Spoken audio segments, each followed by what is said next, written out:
So welcome to each of you. Thank you for taking the time to attend this convening. It's great to see you all. We're here today. We're coming together as one Eastside community to connect with one another and reflect on our accomplishments of the past year, acknowledge the really hard work potentially ahead of us, and empower ourselves and our community to meet the moment and tackle challenges ahead together.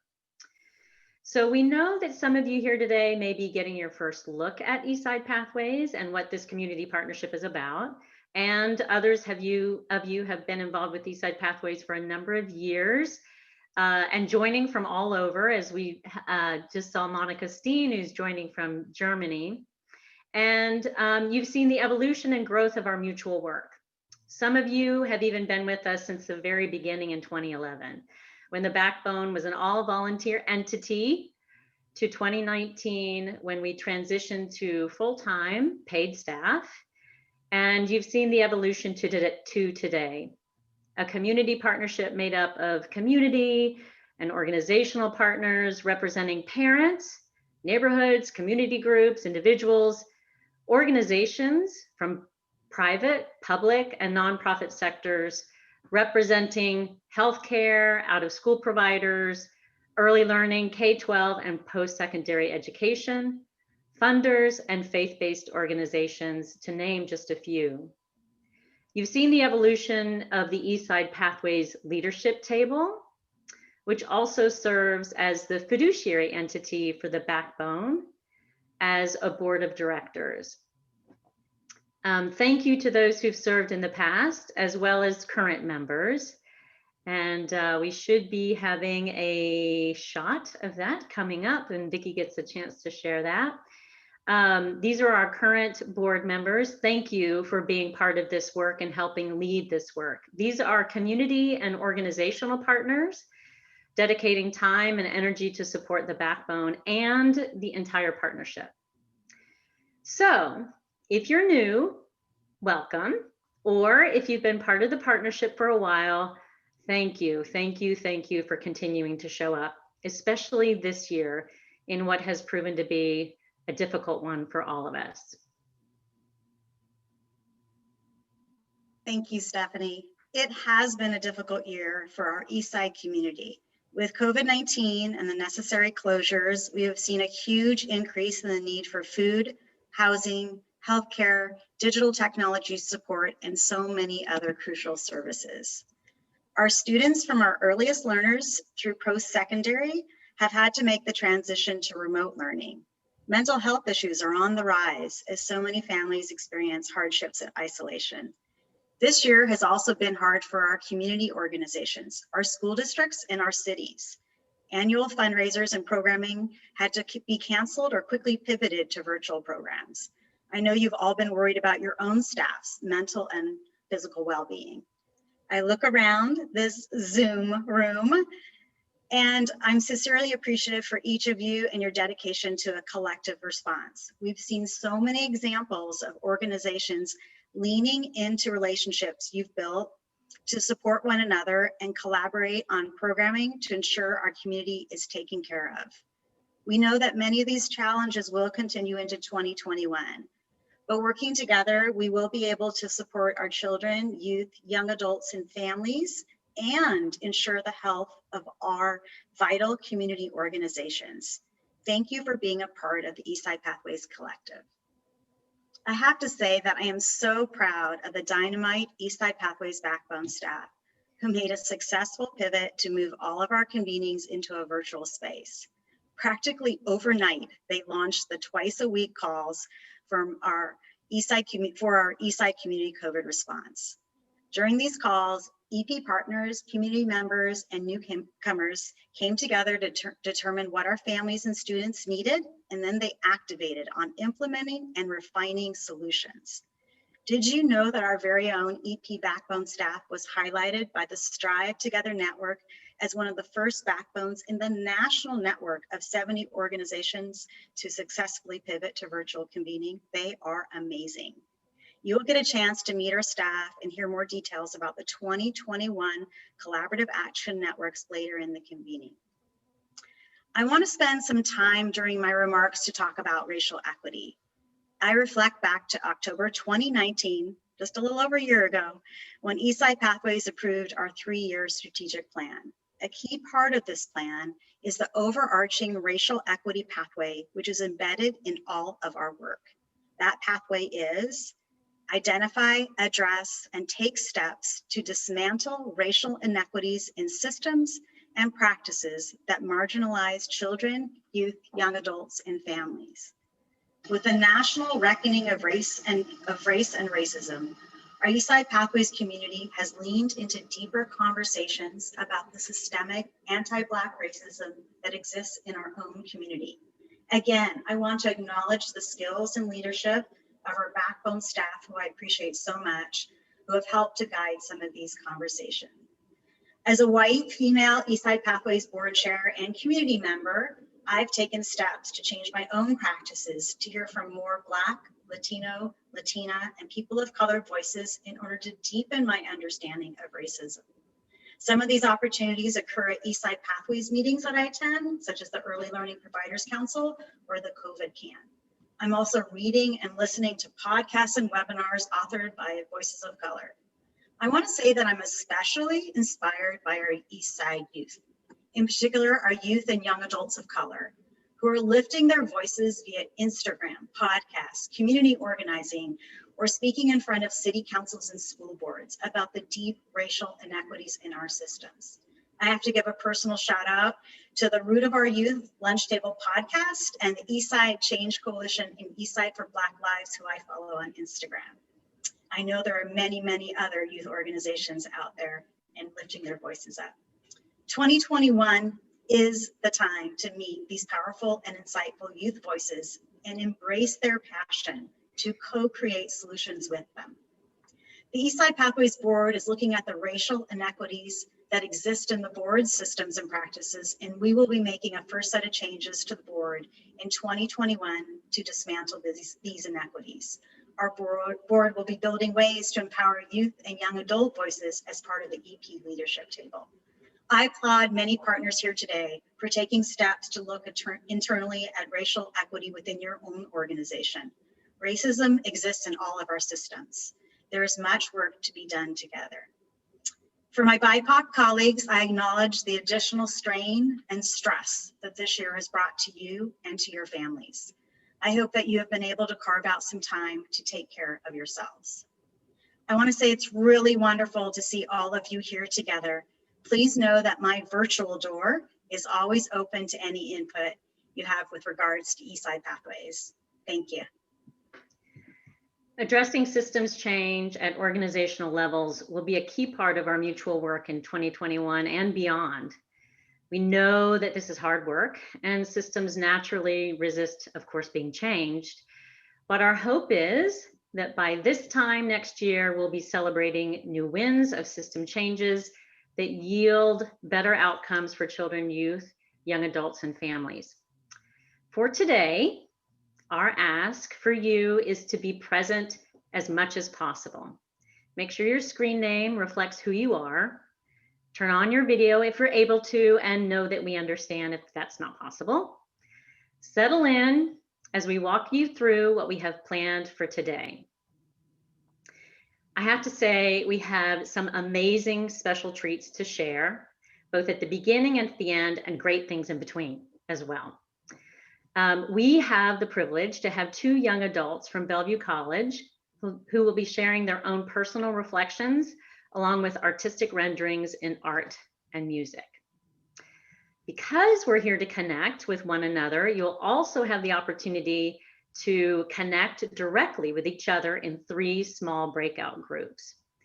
Interspersed in those breakout groups, between those breakout groups, will be some fun videos on hearing from other partners as well as from our backbone staff. And we'll plan to close at 4:30 with optional time for informal networking from 4:30 to 5, as I had mentioned if you joined a little earlier. Please note that slides and videos and content from this convening will be sent to you as a follow-up as well. So our work together is specifically focused on improving how we as different stakeholders in the community work together. Through our work, we're tracking and measuring those improvements with the intent of creating more equitable pathways and outcomes for children from cradle to career, birth to 26. Elevating the voices of what children, youth, and young adults want is so critical to this work. We are thrilled and excited to share with you the first of 2 young adults who are sharing their desires and vision for this work. So by way of video, let me introduce Ren Arancina from Bellevue College to share a bit about her life journey, including how racial inequities have played a role in her life and in her art.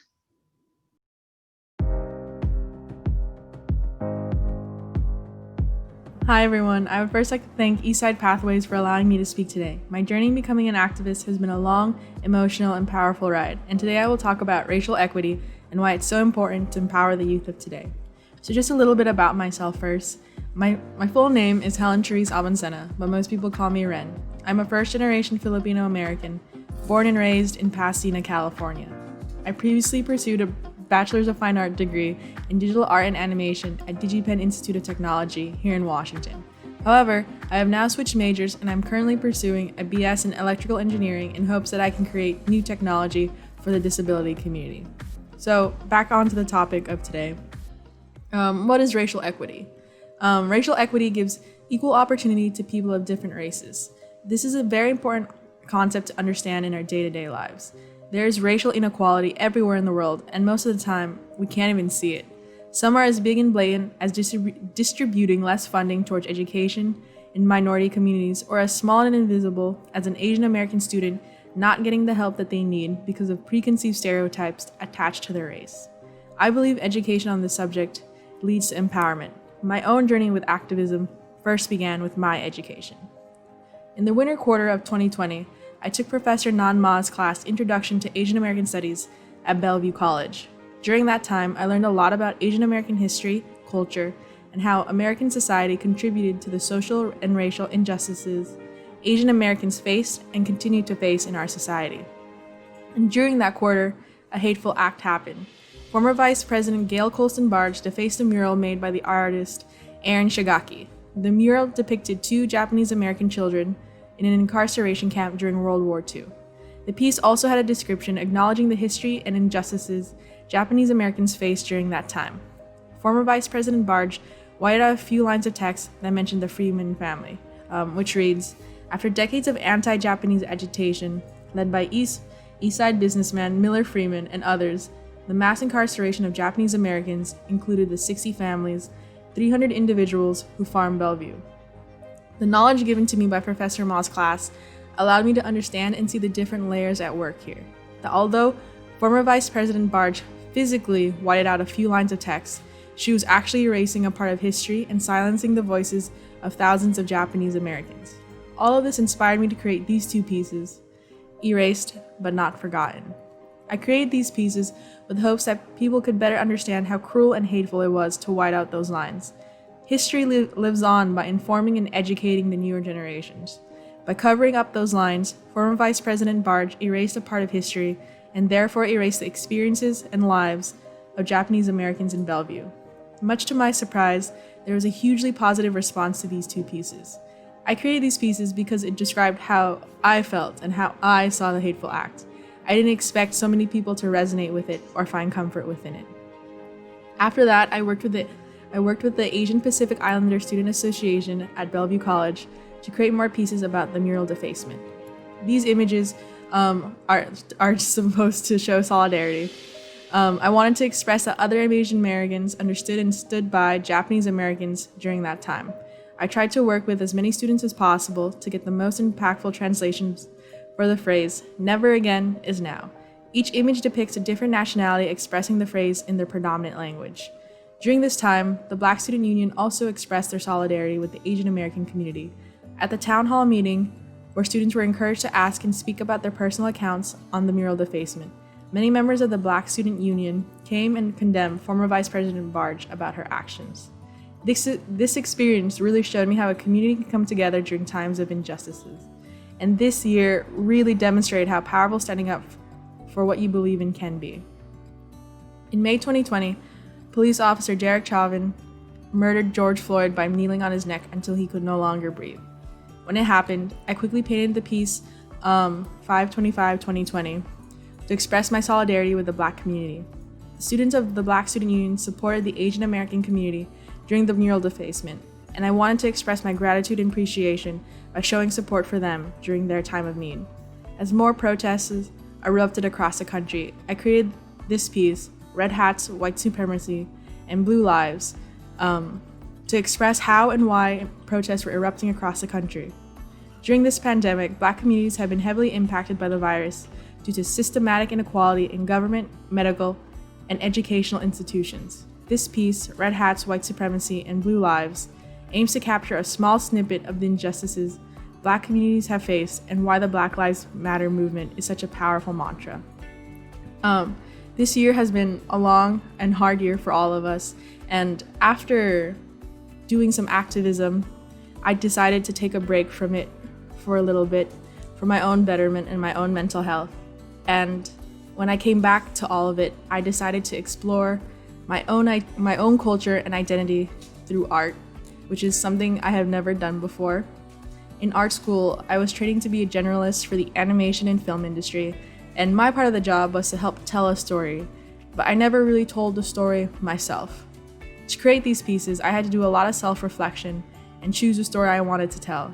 I used my own experiences and my new knowledge about the Asian American community to create these pieces. In American society, Asian American men are often perceived as weaker or more feminine than men in other races. Asian Americans are also less likely to reach out when they're having mental health problems because of the stereotypes that exist within society. This piece was a lot more difficult for me to create because I was closely inspecting my own experiences and knowledge to create an image that reflected the world in my eyes. For example, when I was making this piece, I realized how much I love the symbolism of flowers and tried to use their meaning of change to the best of my abilities. The previous piece, Weeds, and this piece, Perceptions, aims to blur the boundary between gender stereotypes for Asian American men and show how change can have a positive impact on our soul and our mental health. In the end, I hope my art can offer a different perspective for people and shed light on the injustices people of color are facing in our society. For those who are ignorant about racial equity, I hope my pieces can offer a small glimpse into the lives of others and resonate with them in a way that makes them curious to learn more about the world around them and the racial injustices we are all facing. I want to continue to educate and inform through art so I can make a difference in other people's lives in the same way people have changed mine. Again, I'd like to thank Eastside Pathways for allowing me to speak today. My name is Avancena, and you can check out more of my art at my Instagram at Avancena, or my ArtStation, which is more of a portfolio collection of my works at artstation.com/HTAvancena. Thank you and have a nice day.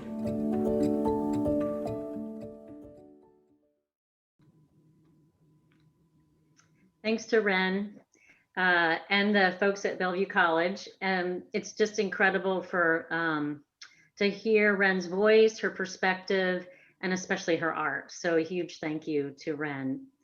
Now we have the opportunity to start to get into our first breakout groups. Now, for those of you who've been around, you know that it is with every meeting that we have with Eastside Pathways, we have what's called Gracious Space. And this is the opportunity for us to bring ourselves as individuals to our work. It allows us to really develop the relationships that, you know, when this work gets really hard, that we have to lean into. And it's important to be able to do that even in our virtual space, and probably even more important. So there is a question here for you to reflect on. It's a prompt. You'll be going into breakout groups of about 5 people in every group. So there'll be small discussion groups. This first one will be 20 minutes, and they will be you'll be randomly placed in different groups. So the question for reflection and discussion: describe what racial equity has meant for you this year. When you're thinking about that, and when you share, please share the description of your own racial and gender identity.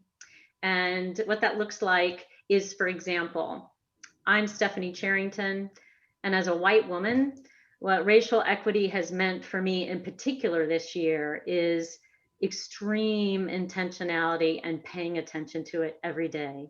I know that I have had so many privileges afforded to me as a white woman, and I need to continue to pay attention to what that means for me and for people of color in particular, every single day. It can't be something that I just put aside. I have to be very intentional. And so that's what it means to me as a white woman. So Vicki is now going to transport, by the power of Zoom, everybody into your individual breakout groups.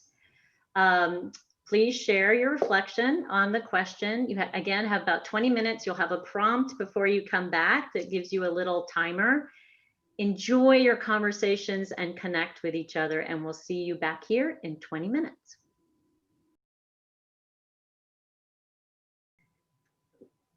All right, I think everybody is joining back in here. Hopefully you had a good opportunity to connect with one another and enjoyed that conversation. So welcome back.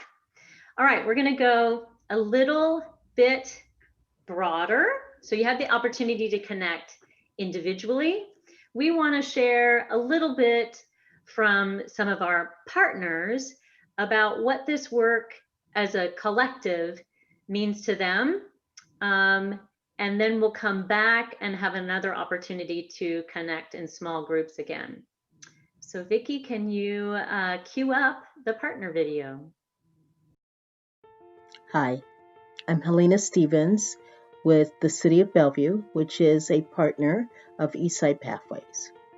And when I think about our partnership within EP and what does it mean to do this collective work, I think about it in the terms that it really puts us, especially at the city, in an advantage point in working for and with our communities.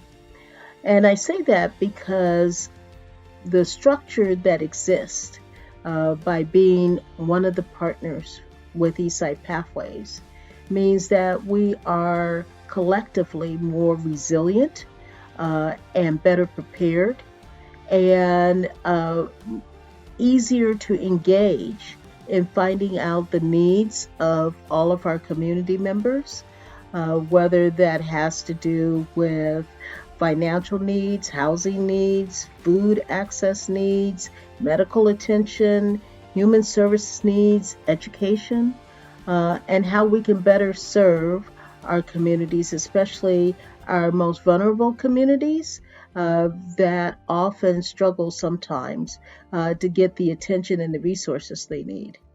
So as a partner of Eastside Pathways and the collective work that we do, we have already created a wonderful community fabric, a net, if you want to call that, which allows us to be able to listen to all of the concerns and the issues that our community members are facing and begin to work collectively together to solve those issues. And certainly we've experienced that in droves this year alone. And so I'm very happy and pleased that we can be part of a partnership that works on solutions and moves us forward as we address our community concerns. Thank you. Hi, I'm Christine Nicholson, Director of School-Based Behavioral Health Services for Youth Eastside Services. One of the most important ways that I've been involved with the collective impact efforts of Eastside Pathways is through the School-Based Strategy Team. The School-Based Strategy Team was a way to convene the student support services representatives from Bellevue and Lake Washington school districts together with the 5 partner agencies that work in the schools: Asian Counseling and Referral Services, Consejo, CMAR, Sound, and Youth Eastside Services. And when we've come together over the course of 4 years, we've been able to really transform the way that we do our work in the schools by very intentionally and using data, making decisions about which agencies should be serving in which schools based on student and family needs. It's also transformed how we work together as agencies in the community, transforming us from being siloed, separate entities working towards the same ends into being a collaborative where we work together with addressing how can we best deliver services, who's doing what, not being duplicative in the community to best serve the needs of our youth and families. Hi, I'm Carlos Jimenez, Executive Director of Centro Cultural Mexicano in the city of Redmond. And I'm Angie Nojos, Director. Our mission here at Centro Cultural Mexicano is to connect and empower communities. We believe strongly that when our voices are unified, our message can be louder and clearer. And that's why we're so happy to be an Eastside Pathways partner, and we look forward to all the good work that we can do together. Thank you. Thank you. Hello, my name is Putter Bird, and I'm President and CEO of Kids Quest Children's Museum. We have been a proud partner and participating organization of Eastside Pathways since the day Bill Henningsgaard walked into my office and asked if we wanted to play. Kids Quest has participated in CANs and community engagement opportunities alongside many other organizations. We have committed to being lifelong learners as we continue to grow as an organization. Collective impact has been a no-brainer for us. Together, we are stronger. We gather and see where the overlaps are, where the gaps are, and who is not at the table. We all need each other to help create a stronger and healthier community. And Eastside Pathways is the answer to our puzzle. Eastside Pathways puts race and social justice at the forefront of theirs and our work. As a community, we have a long road ahead of us, but one Kids Quest is committed to being on. We look forward to working with other partners as we continue this amazing journey. Thank you, Eastside Pathways, for your dedication to our children and families, cradle to career. Hi everyone, I'm Anu Luthra, Youth Leadership Program Director for the India Association of Western Washington. IAWW's partnership with Eastside Pathways has brought about a unique approach towards systemic level change during these unprecedented times, addressing ways to empower the social emotional development among youth in our communities. Hearing multiple perspectives, sharing resources, working together on equity action plans, using data in our stories, and building relationships. Working with all the incredible partners, learning from each other, and together identifying the needed changes and actions to make a collective impact. Thank you, Eastside Pathways. We are so thankful for this partnership and the collaborations we have established through this work. Hello, Eastside Pathways Collaborative. This is Jesse Franklin, Executive Director and Founder at Rainer Athletes, calling you from Big Sky, Montana to shout out Eastside Pathways and talk a little bit about what the collective work means to us as a partner. For Rainer Athletes, one of our top values is one team. And so when we get to come together with thought leaders, community organizers, and other members of the Eastside Pathways Collective, it means that we get to live out this value. Every single day that we do this work, serving youth and families in our community, we recognize that it's not easy, it's hard work. And so when we get to be with other folks who truly believe that an equitable community is a better community, it gives us confidence, it gives us hope. Like we can climb that mountain over there. Maybe we should go do that together. Thanks, Eastside Pathways. I'm out.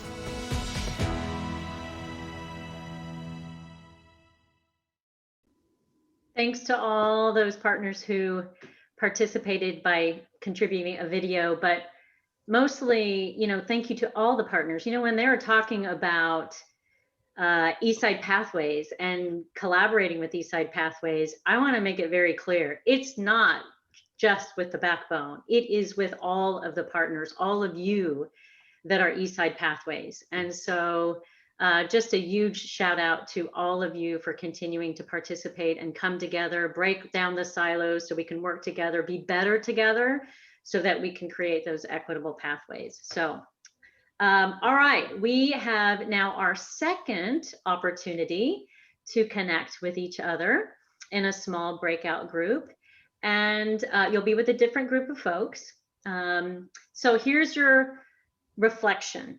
Share what this work means to you as a participant, as a community or organizational partner in the Eastside Pathways Partnership. Now, I mentioned earlier, we have folks from, well, around the globe. We have folks from around the country, folks that are not part of the partnership, folks from other partnerships, collective impact partnerships. So what excites you about the prospect of this type of partnership? So think about that, and that will be your prompt for the next breakout discussion. And this one will be 25 minutes. Sometimes when people hear 20 or 25 minutes, it seems like, oh my gosh, that's a long time, but I know ours went by really quickly. So anyway, enjoy your conversations, and we'll see you when you get back. We had the opportunity to talk about in partnership is the opportunity for us to learn from each other and to take those learnings back into our own spheres of influence, whether that's within our neighborhoods, our communities, back in our organizations, to make those shifts so that we become better at being able to provide the support services that so many children, youth, and young adults deserve. So thank you again for participating in that. Okay, so now our next step here is a break. We know that this is a long convening, and we want to give people the opportunity to take a break. So you're going to have here about 12 minutes, and the counter has started. There's going to be music playing. Feel free to turn off your video, stand up, get some drink, snack, whatever. When the music stops, and 3:30 hits, then we'll be back here. So enjoy your break, and we'll see you at 3:30.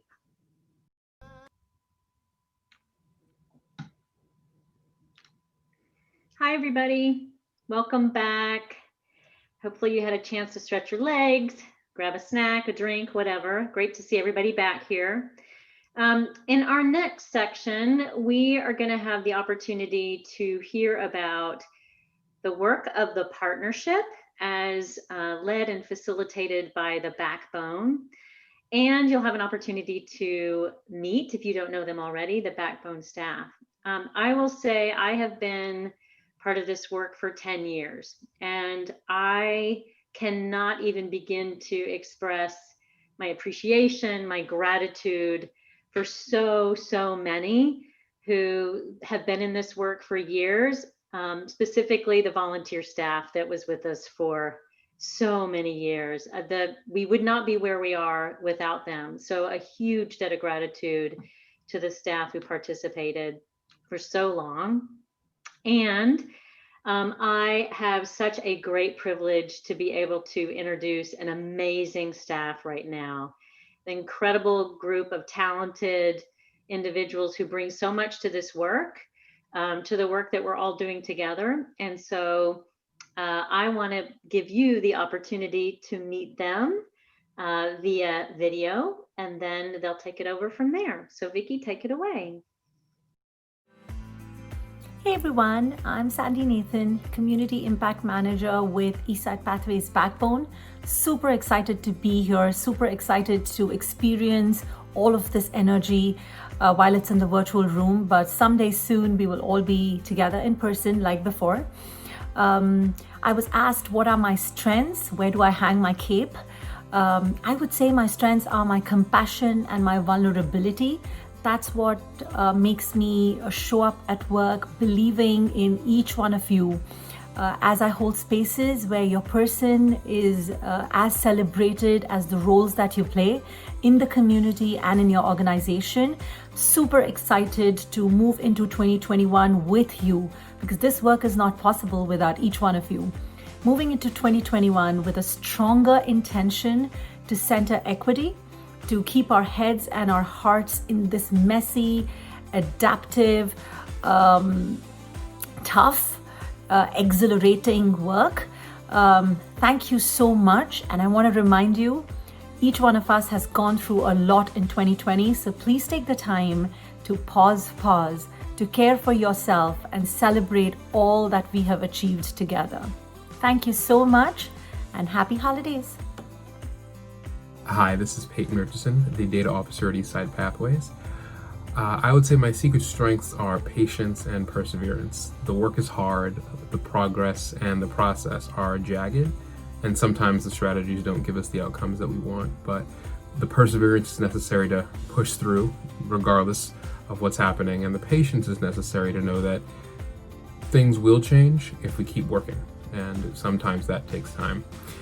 I'm most excited to use data to unearth the inequities and remember all that we've heard, felt, and lived through in this past year, and honor that with using data to really look at the cause and the effect of the inequities that we faced as a community. Thanks. My name is Vicky. My secret strength is my discipline and having a healthy lifestyle. Physically, I make sure to get enough sleep and check my sleep score every day with my Fitbit. For my mental health, I make sure to not bottle up anything and to always express my thoughts. What excites me about Eastside Pathways for 2021 is our newly redesigned office, and I'm looking forward to show everyone when it is safe to do so. Hopefully we can connect in person next year. Hi, this is Kalika Curry. I am a Community Impact Manager with the Backbone staff, here to talk to you a little bit about my strengths as a facilitator and designer of our spaces. I really pride myself in rooting my practice in adaptive leadership and racial equity. And to me, that means doing a lot of critical thinking about the status quo, the trends that we're seeing in our qualitative and quantitative data here locally, as well as nationally, and also in the immediate, as well as what's been happening historically in our country. And really activating myself to think about how can I create a change just for this moment, for these people right in front of me, ultimately because it's you all that are doing the phenomenal work to create change in our communities. So really just rooting myself and thinking about how I can disrupt inequalities, reduce harm, and really empower you all to do the phenomenal work that you continue to do every day. In 2021, I'm looking forward to spending more time with my family and seeing the fruits of all of our labor, seeing all the phenomenal change that you've created, the equity that you've created, the harm that's being reduced, and just better outcomes for all of us in our community. We'll see you in 2021.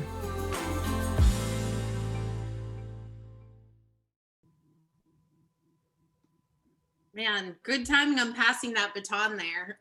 Just really thankful again to be here with all of you. Sandy, Nathan, and I are your community impact managers, and we have the pleasure of working with you all on a day-to-day basis. Wanted to take a moment and really just acknowledge, as Stephanie and Kathy have continued to share, that the Eastside Pathways Partnership is representative of all the contributions you all make on a daily basis outside of the meetings that we have, and more importantly, the work that you do every day in your areas of expertise. One huge call out that we want to talk about is the reformation or shift from a top-down leadership model to this nested model where the community is at the center. Our hearts, our minds, the changes that we know need to happen in our community are centered in the work that we do. And really the purpose of that is to create more equity and accelerate the work that we're doing. At the center, as I mentioned, is the community, and outside of that, at that orange ring is our collaborative action networks, our groups, our task forces, and then ultimately the larger scope is the partnership at whole. Go to the next slide, please. Thank you. At the partnership level, you'll see that we have our leadership tables, including the Eastside Pathways Board, all of our partner organizations, our councils, as well as the Backbone staff.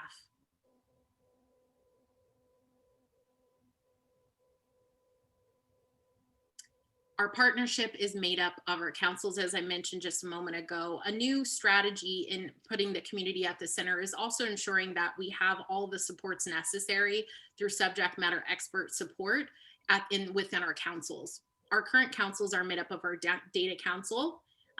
Big thanks to organizations such as our school districts, Big Brothers Big Sisters, and the city for providing leadership and data in that area. Our Racial Equity Council, which is also represented in our board, really focuses on the racial consciousness and representation in our community, as well as the work that we're doing that Kathy mentioned earlier around creating that racial equity pathway through all the work that we're doing. Our communications council, if you're looking to get involved, that'd be a great way to join us. Definitely an area that we're always looking to expand and grow, because constant communications is a huge part of doing collective impact work. And then lastly, our partner development committee are phenomenal leaders that make us stay focused on who's at the table and who's not, and how do we continue to refine our partnership and our practices to increase the health, equity, and implementation of the work we're doing. And lastly, at that partnership level, as I mentioned a moment ago, is all of our leadership tables. Our leadership tables are charged with providing the political cover, resources, and systems level changes necessary to drive the work. And I'm going to pass it to Sandy to talk about our collaborative action networks. Super, thanks, Kalika. Can we go to the next slide, please? The second concentric circle that you see here is the collaborative action networks. Here is where we bring stakeholders like you together to center the community that you serve in order to move the work forward. Can we move to the next slide, please? So you might be representing your organization or a community as you participate in these collaborative action networks, which we call CAN. You come out into the network, you come into the network with a purpose, and as a collective, each stakeholder determines how they can lead and sustain the change, so that we see the needle move on better outcomes for children, youth from 0 to 26, cradle to career. You see a list of all the active CANs listed here. These are grouped based on the ages and stages of their focus population. For example, you see the Latinx Early Learning CAN, which sits under early learning, because the focus population of that CAN is children and families who have children from 0 to 5 in the Latino community. The career pathways focuses on post-secondary. So like I mentioned, these CANs are grouped based on the ages and stages of their focus population. We also have task forces and caucuses, where stakeholders are convened on a need basis. These are temporary groups of stakeholders that serve a predetermined purpose. At the moment, we have the Equity Pledge Task Force and the Board Development Task Force. Can we move to the next slide, please? Let's now hear from Kalika on the person and the community that is at the core of this partnership. Thanks, Sandy. As I mentioned, this switch from a top-down model, I think a lot of us, if we take a moment and pull out the organizational chart for the places that we work and volunteer, we'll notice that there's a very top-down structure where we've got a board or some decision makers at the top. But here in Eastside Pathways, because we have a commitment and we are rooted in adaptive leadership, which is all about sharing power, centering those who are most impacted, it's really critical that our partnership, the framework, the way decisions make, the way that information flows is really centering the community, the people that we want to create change for and with. And so that's why this shift from that top-down model into this more nested model is so critical for us. By centering those people in our processes and our decision-making, we can ensure that the way we're doing this is adaptive and equitable. Also, as always, we know that for now, Eastside Pathways focus is in East King County. And as Stephanie mentioned, over the years, we continue to grow and expand who is at the table and the impact that we're able to have through this work. Next slide, please. An example of what that might look like for you, if you're wondering, what does all this mean for me? As Sandy mentioned earlier, talking about early learning, if you work or volunteer or have issues that you want to see addressed in the community as it relates to early learning, you might start by attending an Eastside Pathways 101 so you can get a snapshot on how we do collective impact work, what the heck adaptive leadership is, or the equitable results series, all this stuff that you hear us talk about. That Eastside Pathways 101 is going to give you that information so that you can figure out how to navigate our spaces in the groups that we've been talking about. The next step you might take is reaching out to either Sandy or I, depending on which collaborative action network you want to be involved in, so that we can get you connected into the appropriate group that serves the focus you're serving. And then most importantly, your ongoing participation in that collaborative action network, task force, or caucus in our collaborative work cycle, which is all rooted about accountability, connection, continuous communication, and that data-driven decision-making. And lastly, as you'll know, we have launched at the end of last year, our Eastside Pathways Institute, which is all focused on coaching and development so that we can all continue to hone in on the skills necessary to do this work. And the model that you'll see what that means for you is once you've got that onboarding process going, you might activate yourself in our early learning can. And at the systems level, that's where our partnership really gets behind you to support you to make the changes you know that need to happen in our community in collaboration with the focus population. So for example, if you're focused on third grade reading level and you come up with a campaign concept through that work cycle, our board, councils, and the partnership will all get behind you to ensure you have the resources and authority necessary to make those changes. Next slide, please. So what I'm going to invite you to join me. Sorry, Sandy. Sandy and I are going to tag team here on the collaborative work cycle. Again, just wanting to get into the nuts and bolts of what is it that we do when we come to these meetings. Sandy? Super. So what you see on the screen now is the collaborative work cycle, like Kalika said. It's a glimpse of what you can expect when you come into a CAN, a collaborative action network, and also what is expected of you as a participant. This is an iterative, ongoing process. So you show up at a CAN meeting because you have a purpose. You have the drive. You come in with a vision, knowing what needs to change. Also knowing that there are other stakeholders that you need in order to drive that change. And then through dialogue, you can find where that aligns with other people. Build those relationships. This work is about the relationships and the connections, and make a commitment to take action. Kalika, do you want to come in to speak about aligned action? Yeah, absolutely. I gave an example a while back for those of us who participate in the COVID CAN. And for example, if you're really focused on housing, and we know that housing has been an ongoing issue, especially now with the impacts of COVID and folks not being able to work. And we talked about what would it look like for people who are in relationship with families to build data sharing agreements with organizations who provide housing so that they can have early warning signs or early data on the increase of folks needing housing. So really, this isn't about us inventing new practices, but it's agreeing to talk to each other on an ongoing basis so that we can lean into each other to help address the larger systems issues in our community.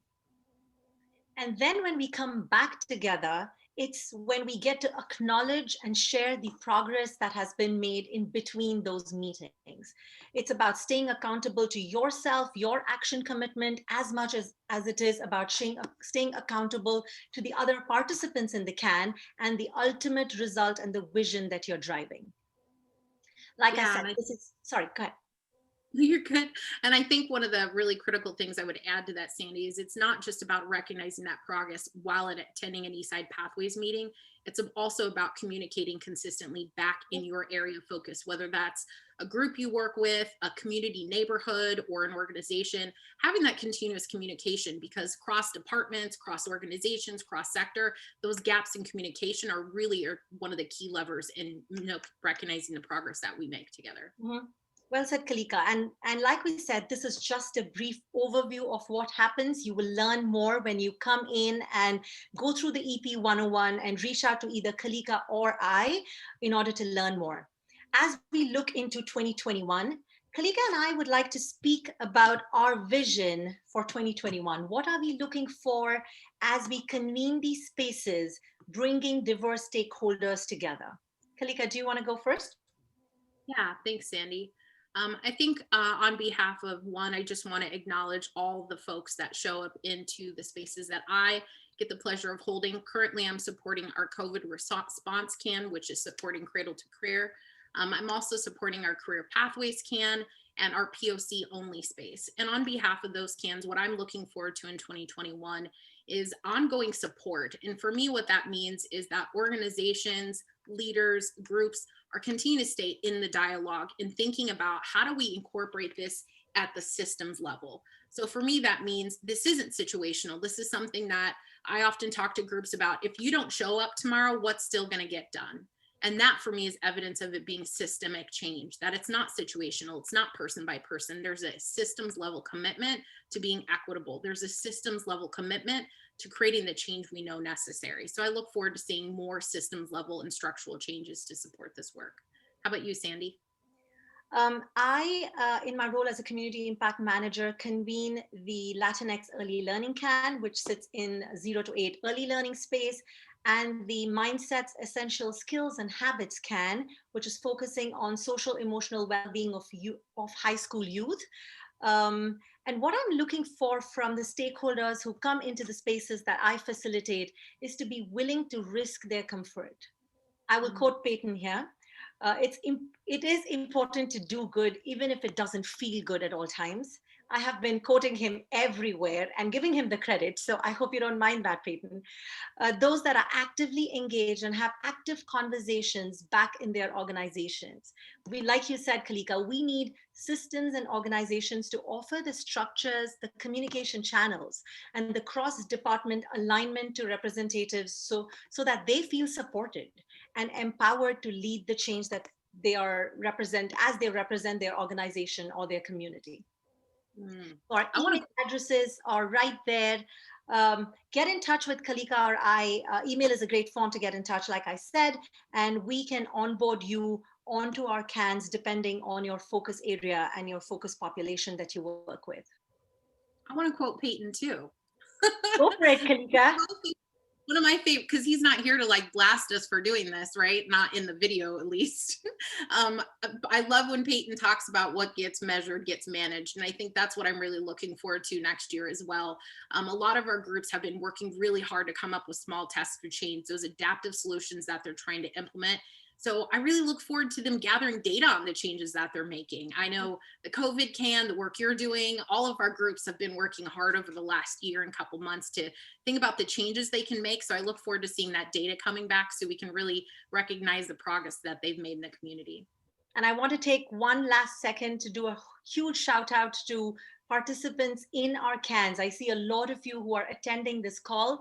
This work isn't possible without you. I know, like I said in the video, it gets tough, it gets messy, and we keep speaking about things that we don't have solutions for, and that's why it's an adaptive challenge. So thank you for staying on the table.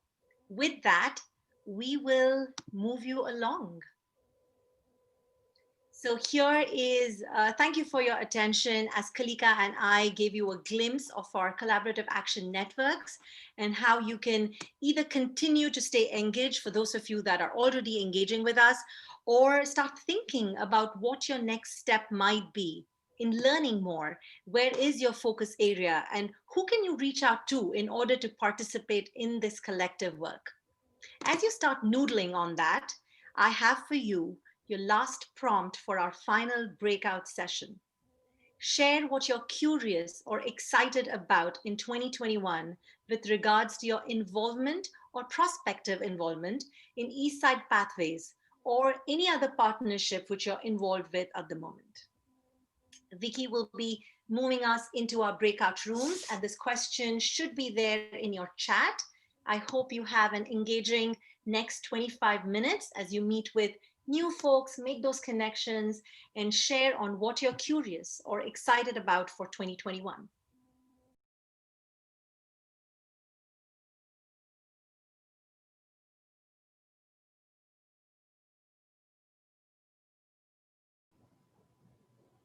Welcome back, everybody. It's always a delight to meet new folks and learn from them in these small group conversations.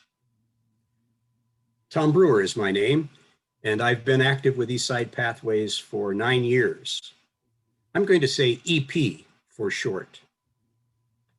Currently, I'm serving as vice chair of the EP board, chair for the Partner Development Committee, and co-lead together with Helena Stevens and Shamari Jones of Eastside Pathways EP Racial Equity Council.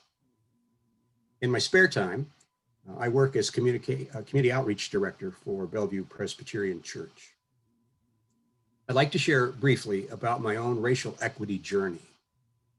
Being a white male, born into and raised in a Midwestern suburban white supremacist culture, my education and my career were spent in a similar setting. Now, as all of you can see, I'm in my senior years, so my journey has been a long road. There are too many stories to tell them here, but I'm sharply aware today of my racist upbringing, my own implicit bias, my complicity in systemic racial injustices over decades. Engaging with EP opened a door of opportunity for me to hear multiple perspectives, to learn from others in adaptive spaces, to reflect, and to make fresh decisions, to personally embrace transformational change. I aspire to be a lifelong learner, and EP provides the challenges and the resources for me to grow personally and make a positive contribution to the health and welfare of others and our community. And all of this has been my experience in the context of rich, supportive relationships. Even in this pandemic, EP has pivoted and persevered in our commitment to work collectively and shape systems to support every child from cradle to career. If you've never done so, I encourage you to survey the EP website to see the scope and the breadth of this collective impact work. Especially look into the strategic plan and appreciate the vision and the mission of this work. And there you will see our racial equity pathway that Kathy referred to earlier in the meeting.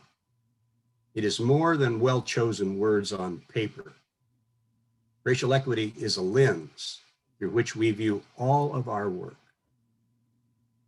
As to the future, I believe the children and families on the East Side, all of them, are too valuable for us to be content with everything in our community remaining just as it is.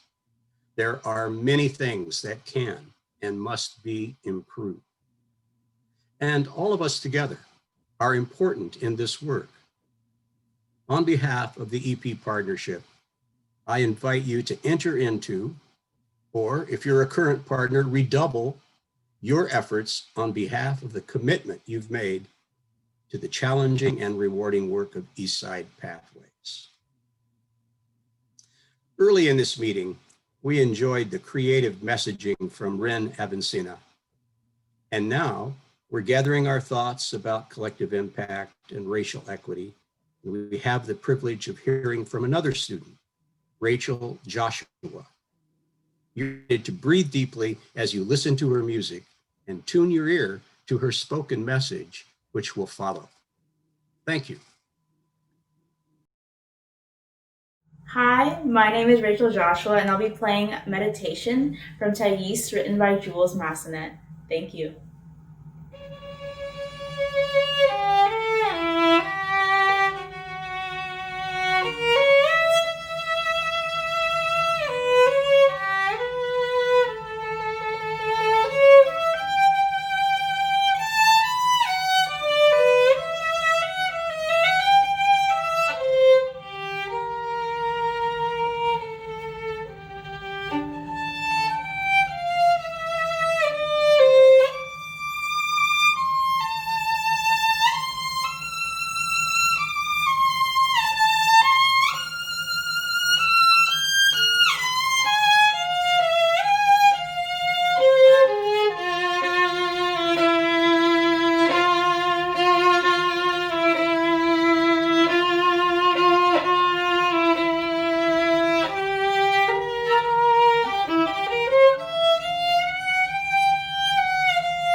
The piece that I just played for you is an excerpt from a piece called Meditation.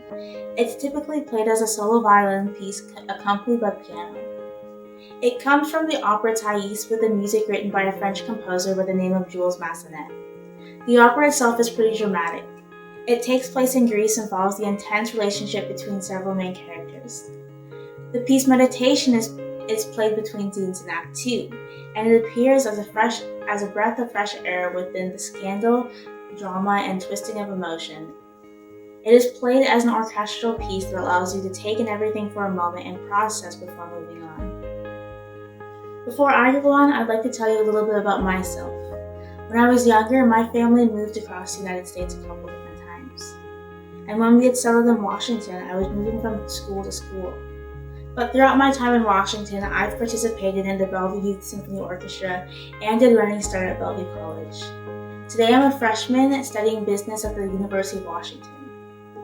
Among the many changes growing up, very few things were guaranteed.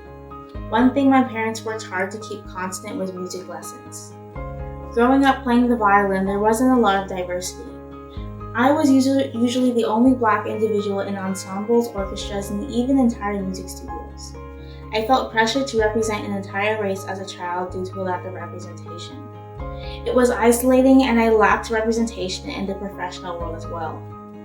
Thankfully, I'm seeing a little bit more of it today, but sadly, it's still not normal seeing Black excellence in classical music. I was asked to talk about how I see racial equity and empowering youth.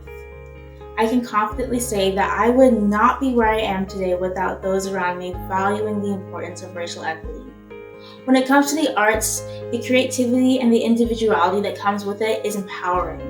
It's something that transforms you, but also never leaves you.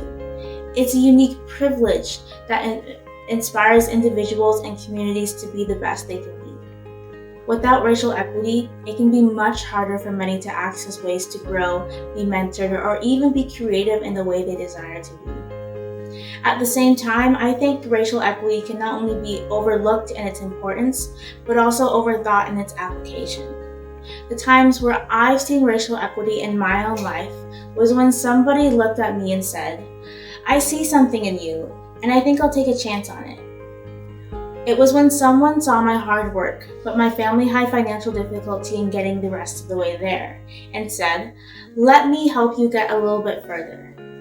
I think racial equity can sometimes be as simple as turning your genuine belief in someone else into action. The most powerful and effective way I've seen racial equity in my life has been mentorship. I am deeply indebted to my music teachers and coaches over the years.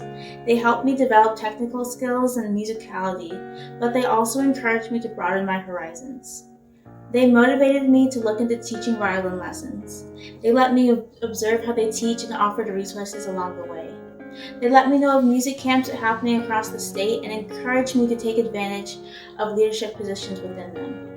I have a strong support system behind me that still continues to advocate for my success today. They have empowered me to not only grow musically, but also as a person. I would not be where I am without their mentorship. Since June, we've had the opportunity to reflect once again on the racial injustices not only in the criminal justice system, but also in education, arts, and communities. We've had the time to reflect on our wrongs, but now it's time to decide what we will do differently moving forward. How will we go on making sure we do not repeat the injustices not only as a community, but also as individuals? How do we encourage the success of diverse individuals in the arts? How can we allow every child to thrive regardless of their economic, racial, or social background? How can we effectively offer mentorship opportunities to those in need in our communities? I have been truly blessed by those around me beyond my expectations. However, there's still so much more to accomplish and so many more who haven't had the same opportunities extended to them as I have. Earlier, I played the violin piece Meditation. I selected meditation because I hope that we can take this time to reflect, learn to listen to one another, and look around our community to mentor young people, especially young people of color. The presence of those opportunities is long overdue to so many, And I ask that our actions speak louder than our words, not only as a community, but as individuals to support racial equity. Let's make excellence not the exception in diverse spaces, but let it become the standard through our individual work to improve racial equity. Thank you.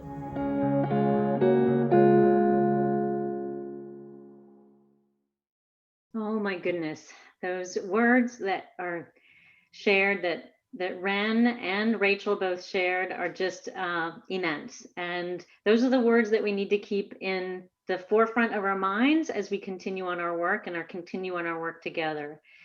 Centering racial equity, Rachel talked about how important that is. And then ultimately, at the end of the day, that belief in the individual with whom you are standing in front of. And so I just have a huge appreciation to the folks from our partners from Bellevue College for helping make those introductions to both Ren and Rachel, because their contributions and their voices are incredible. All right, so moving forward, one of the things that we wanted to be able to share, we had the opportunity to make connections today. Hopefully you met some new people. We will be sharing a roster of everybody who registered and participated, along with contact information, so you can reach out to each other afterwards. Related to staying connected into the work of Eastside Pathways, there are a couple of ways that you can do that. The first, Tom mentioned our website. So I invite all of you to check out our website.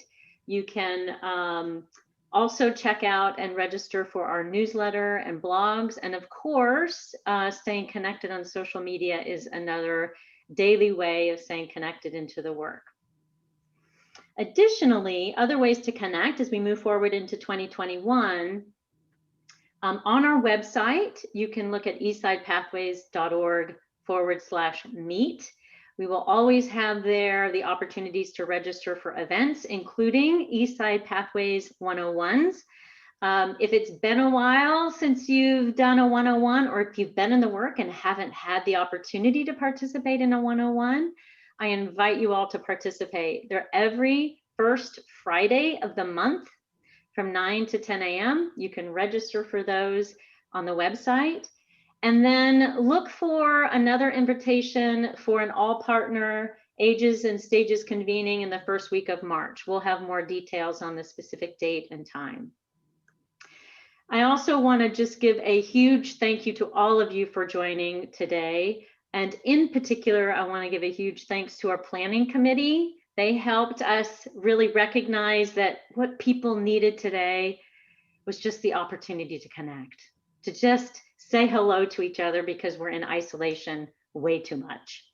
And I also want to give a huge shout out to all those partners, the staff, the young adults who contributed videos. We so appreciate your contributions. And a big shout out to Playfish Media, who did all the video editing for us as well. So thank you to all of you for participating today. It's so wonderful to see all of your faces, even if it's on a screen. And I really appreciate you all being here. Don't forget, feel free to stay, connect. We will be here for another 30 minutes. We'll be happy to escort you into small breakout rooms, and have a wonderful holiday. Happy Hanukkah for those who recognize Hanukkah. It starts tomorrow. And Happy New Year to all of you if I don't see you before the new year. Take care, everybody.